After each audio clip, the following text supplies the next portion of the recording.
One of the most popular generator inverters for RVers is the Honda EU3000is inverter. And sometimes when winter time is over, people go to start their inverters and they don't want to start. Normally the main cause is the carburetor. So today we're going to pull the carburetor out and we're going to do a cleaning of the carburetor.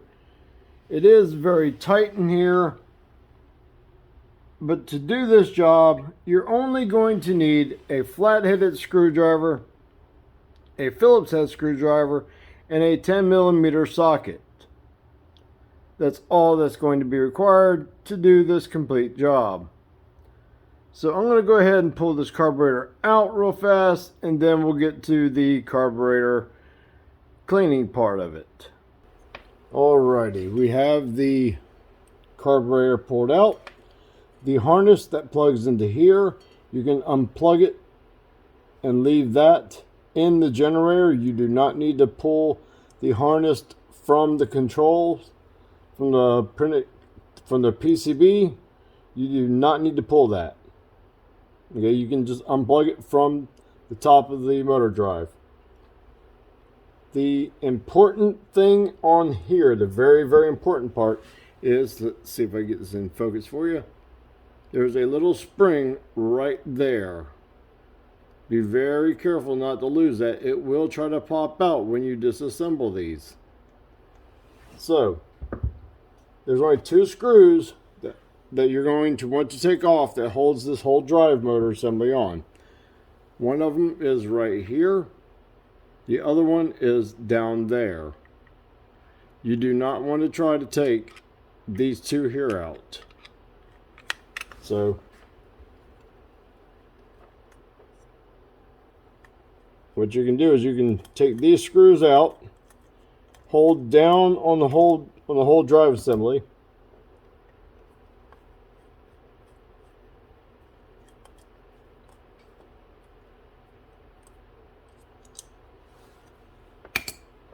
and when you lift up, that little spring is going to try to come out.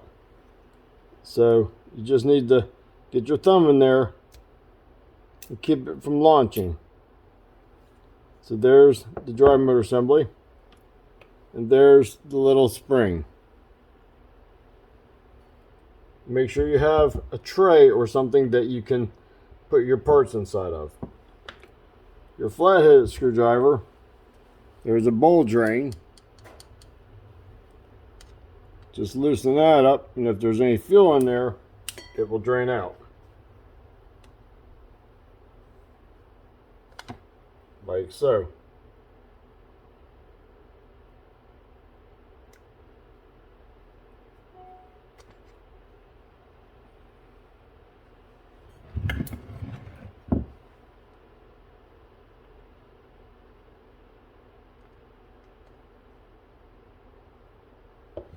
Okay, now that we've drained the fuel out,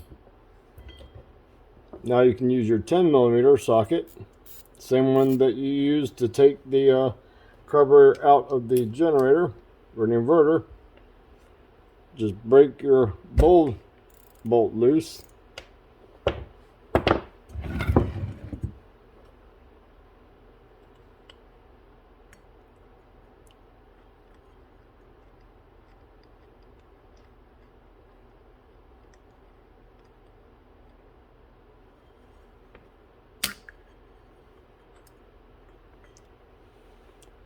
Look inside of your bowl, see if you have any type of gelling from the ethanol absorbing water. We're looking pretty good. You can pull out your float shaft. You can lift out your float with your needle assembly. Now down inside there is your jet. Very carefully, you can pull your main jet out.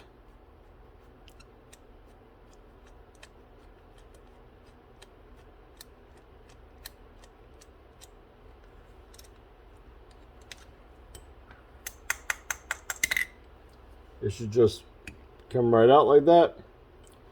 And you have one more piece that's down inside of there. That's your emulsion tube. A lot of times you can just tap it with your screwdriver on the inside, and it comes right out.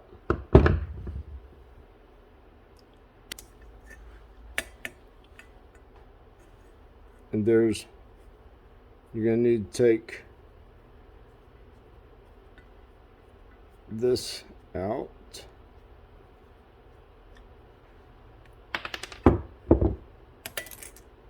It's using a flathead screwdriver. Just pop your little air valve out.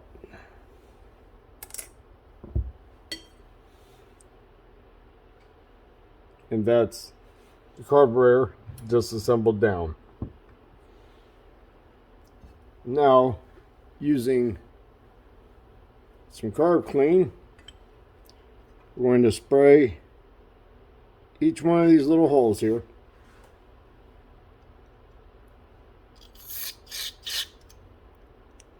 Make sure you have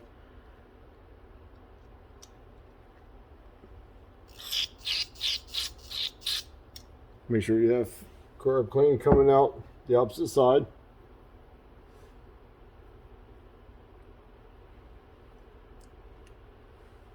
Gonna want to spray down inside where your emulsion tube came out of, where your needle goes.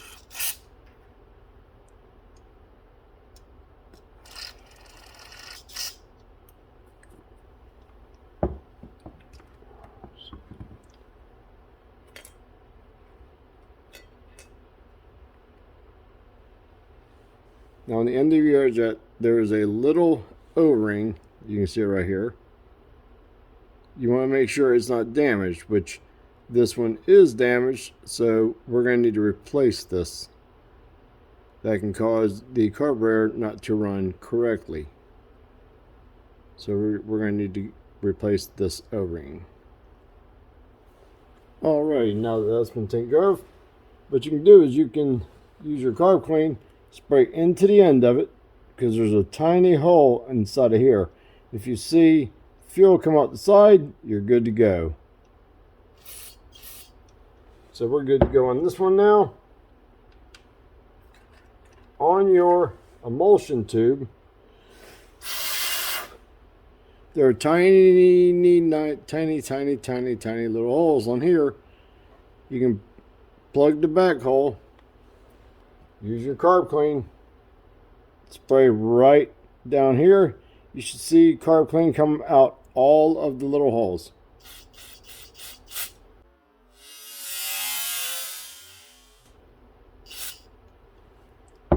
So we know that that is clear now. Your main jet also has a little tiny hole in it. You want to make sure you blow this through.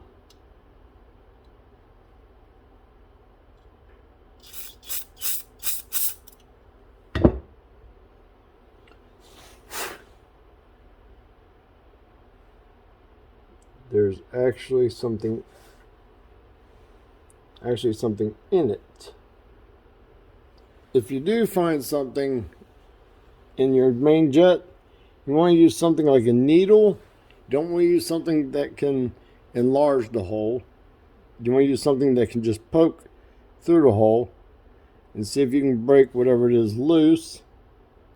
Preferably try to go through backwards, because you don't want to jam it back in there more.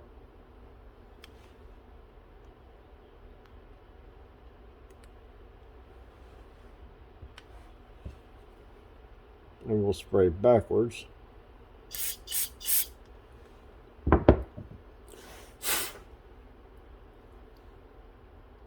And there we go. Let's see if we can get you a view of it. Now you can see straight through it.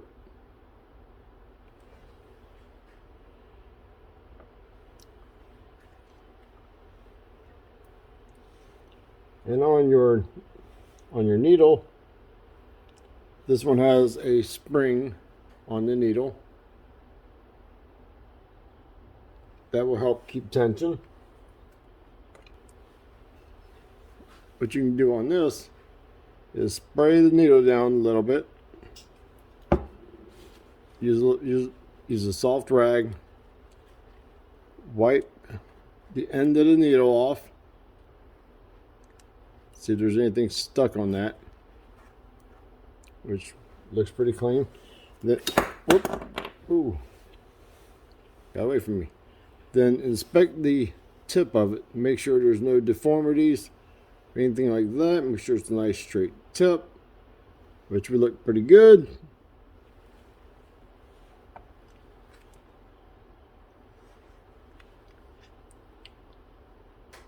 So you go one more time.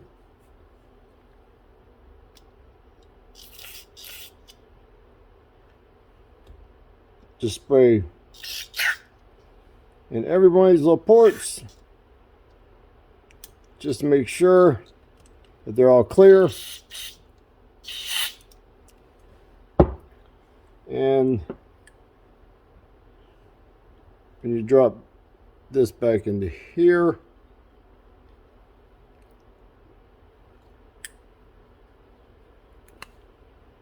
and you get it back down there. Now when you spray through your low idle circuit, you should see fuel. So when you, let me see if I can get this right. When you spray into your low idle circuit, you should see fuel shoot across. So we know that passage all the way through is clear. I'm going to rotate it back over. We're going to get the emulsion tube. Now, as you can tell, the emulsion tube has that little tip of that one end. That's the end you want to go in the carburetor first. Then you get your main jet, drop it in so that the slotted side is facing up. Use your screwdriver.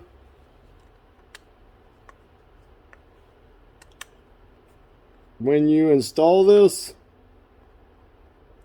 you only want to take it down to where it stops, and then just give it a slight snug, and that's it.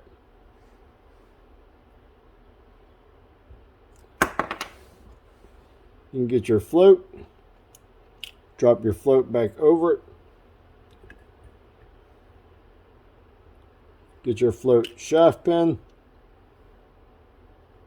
slide it back in,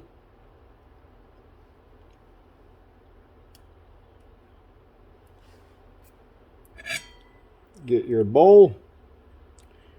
Normally you want to line your drain opposite of your fuel, where your fuel comes in at.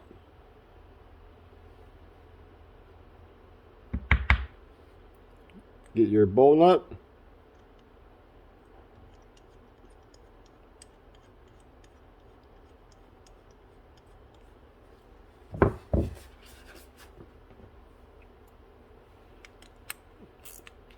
Go ahead and make sure that the bowl is flat against the carb. Then just give it a tighten up.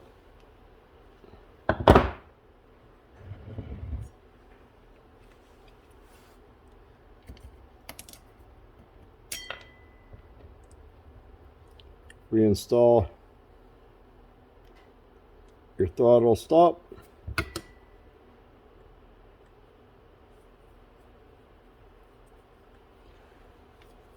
I usually do it I usually screw it in until it just touches the throttle, and then if I need to make adjustments, I can make it while it's on the machine.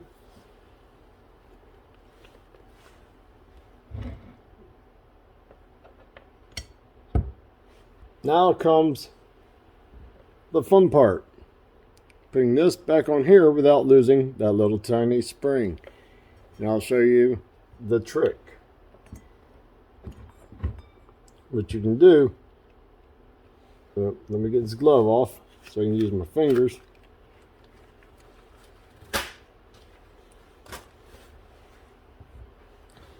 The trick on this is you can slide this piece here off,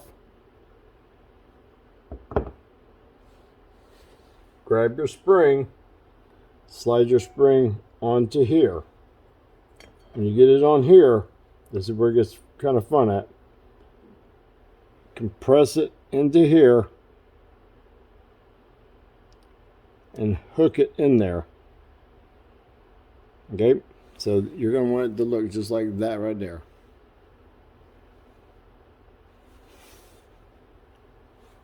Just maintain control of this. Then you can see where the slot is. You're going to bring your motor drive down on top of it and slowly slide it right down on top of there so everything lines up.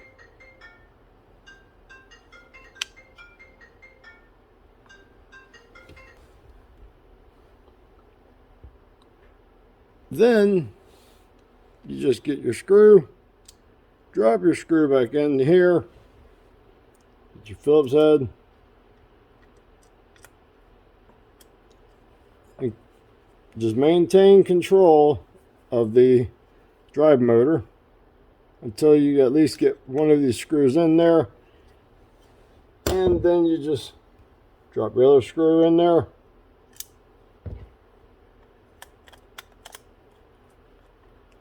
Tighten it up.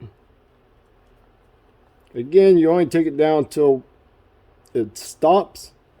Then just give it a slight little snug. And you're good to go. We'll get this reinstalled and we'll give it a test run.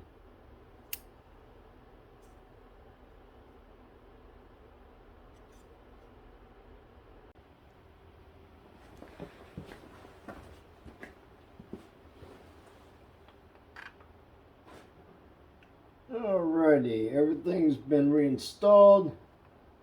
Just doing a second check. Make sure everything is tight.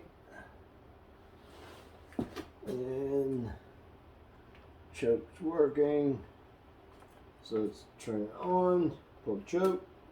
Fuel valve is open now. Let's give it a try.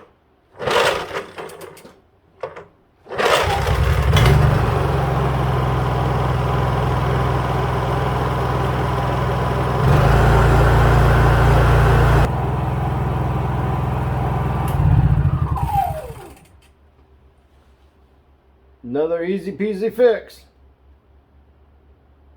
So if you ever find yourself with a Honda inverter,